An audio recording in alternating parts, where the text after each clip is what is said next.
Білмеймін, сенімсіздеуім былайша.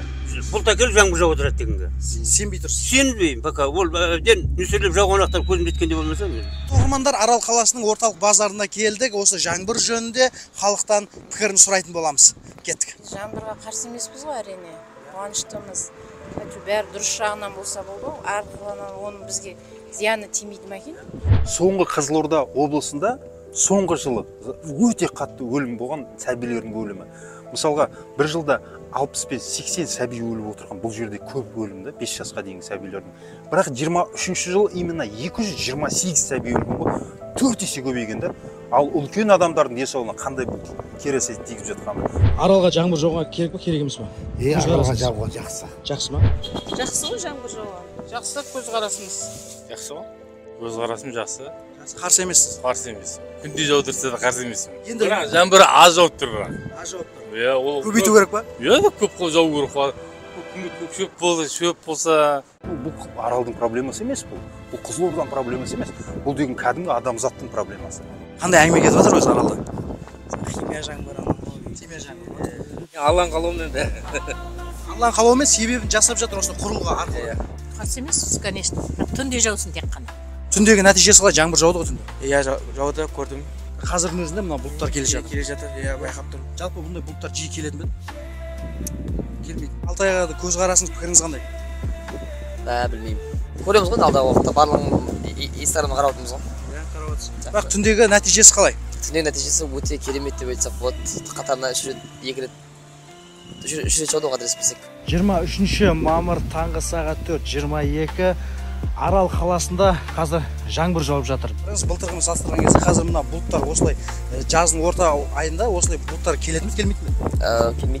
Келмейді. Мынау сонда жаңбыр жауып тұрып, Арал толтырып жібереді ғой сонда. Толтырып жіберейін. Адам ақылына сият нәрсе істесең де ше, қойшы. Әлемдік проблемаға айналған су тапшылығы соның бірі құрдымға кетіп жатқан Арал теңізі. Интернетті шулатып жүрген Алтай ағамыз мына құрылғыны құрастырып, қолмен жаңбыр жаудырып жатыр. Мен есімім Алтай Айнабек. Халықаралық климат өзгерту технологиялар деген мекеме бар. Өзіміз құрған мекеме Абу-Дабиде тіркелген. Соның басшысы одан кейін осы технологияның изобретательдерінің біреуімін. Бүкіл Есенгені тұзбен қамтамасыз етіп отырған Арал тұзға келдік. Осы жерден бүкіл Есенгеге тұздарды шығарады екен. Ал енді Алтай ағаның негізгі шырылдап жатқан проблемасы қандай?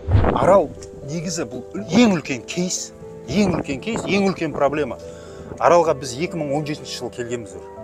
Аралда айналшықтап осы мәселені бастау, интегрированный водный план Арала, то есть восстановление Арала деген нәрсемен жүгіріп жүргенімізге көп болды. Маңғыстау облысында бірінші кейсіміз жүргіздік, жұрттар түсінбей қалды, мүмкін бұл табиғи шығар деген сияқты. Екінші кейс Түркістан облысында жүргіздік, уже адамдар ойлана бастады, 50-ге 50. Арал ең қиын әлемдегі, ең қиын, ешқашан шешілмеген су келу мәселесі, атмосфера арқылы су келу мәселесі шешілмеген ең үлкен кейс. Осы жерде де бізде қазір керемет результаттар болып жатыр. Бастағанымызға бір апта болған жоқ. Машалла.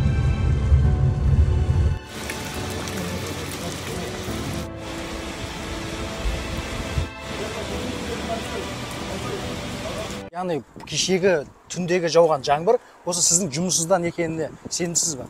Әрине. Мына аппаратты іске қосқалы 3-4 күн болды. Мінекей Арал қаласының климат өзгерді. Ауа салқынданып, бұлттанып, керемет болып тұр. Не үшін бұны жасап жатсыз? Неге бұл көпшілік бұған басын ауыртпайды, бұған жаны ашымай жатыр? Неге сіз жаныңыз ашып қалды? Не үшін басыңызды ауыртып жатсыз? Қазір жаңа бұл технология келді.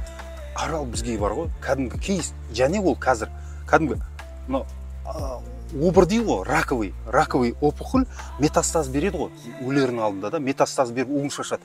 Сондай жағдайда тұр да бұл қазір. Тұзы деген, тұзбен қоса, бұл жерде құм мен тұздан бөлек мысалға мақташылардың 50 жыл құйған пестицидтері бар ғой. Мақташы, күрішшілер, 7 рет күріштің өзі дәрі береді екен. Солардың бәрі бұнға қазір құйылды, атмосфераға сол барлығына тарап жатыр.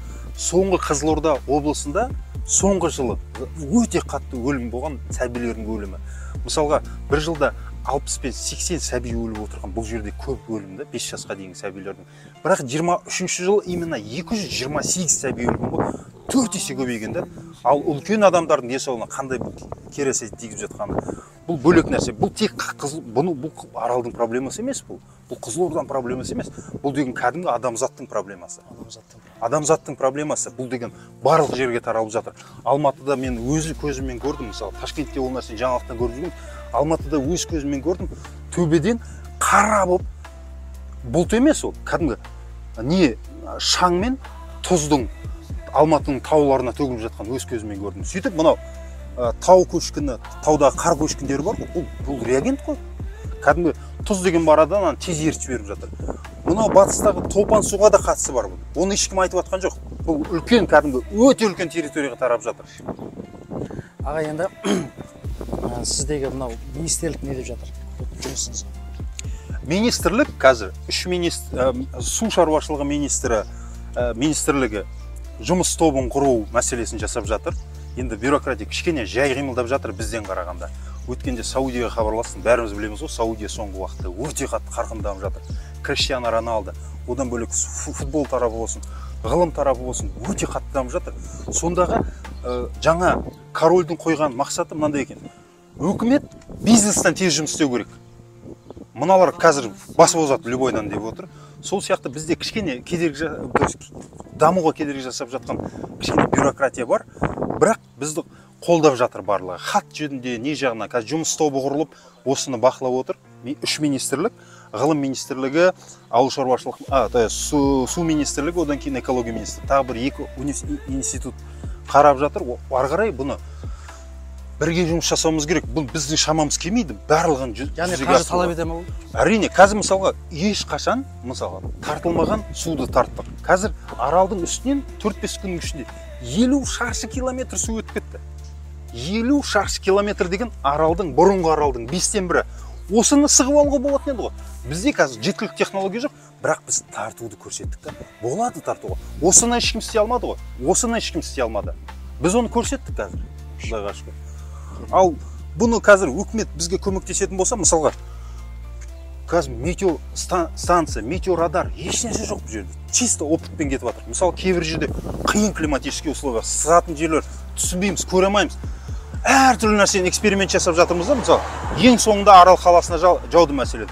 Нукусқа, ол да Арал теңізінің бассейніне жатады. Арал теңізіне бассейніне 5 мемлекет жатады. Барлық су осы жерге келеді негізі. Ол жерде артқан кезде олар сброс жасайды, осы жерге келеді. Сол сияқты эксперименттер жасап жатырмыз. Ертең дрондар алу керек, анау алу керек. Бір дрон, мысалы, өте қымбат тұрады. Мысалы, $650 мың тұрады бір дрон, да, мәселен. Сондай нәрселер көп. Бұл жерде 100 деген дрондар ұшып керек. Бірақ бұл кейс, бұл нәрсе үкімет үшін түк емес, зато кәдімгі орталық Азияның басты проблемасы, одан кейін адамзаттың басты проблемасы шешіледі.